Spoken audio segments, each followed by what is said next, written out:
Hello friend, welcome to my channel. Good morning সবাইকে। তো দেখো, সকাল সকাল স্নান সেরে পুজো দিয়ে দিলাম। আজকে ঠাকুর ঘর থেকেই ব্লগটা স্টার্ট করলাম। সব ঠাকুরকে সুন্দর করে সাজিয়ে খুব ভালো করে পুজো দিয়ে দিলাম। আজকে রবিবার, সানডে সকাল। তো সকাল যদিও নেই, 11টা বেজে গেছে। সকালে সমস্ত কাজকর্ম সেরে বাজার হয়ে তারপরে আবার স্নান, তারপরে আবার পুজো টুজো হলো। এবার টিফিন খাওয়া দাওয়া করে রান্না করব। তো এই যে এখানে আমার ছেলে বসে আছে। তো সকাল সকাল যা কাজকর্ম থাকে সমস্ত সব সেরে সারা হয়ে গেছে। দেখো, ঘরটাও খুব সুন্দর করে ক্লিন করে রেখেছি। কাঁচা চাদর টাদর পেতে একদম সুন্দর করে সব ঝাঁট দেওয়া মোছা সুন্দর করে গুছিয়ে রেখেছি।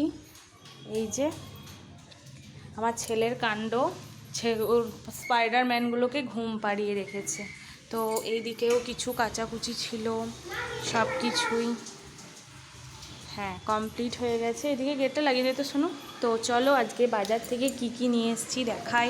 সমস্ত কাজকর্ম, পুজো সবই তো দেখালাম। তো 2টো ব্যাগ ভর্তি।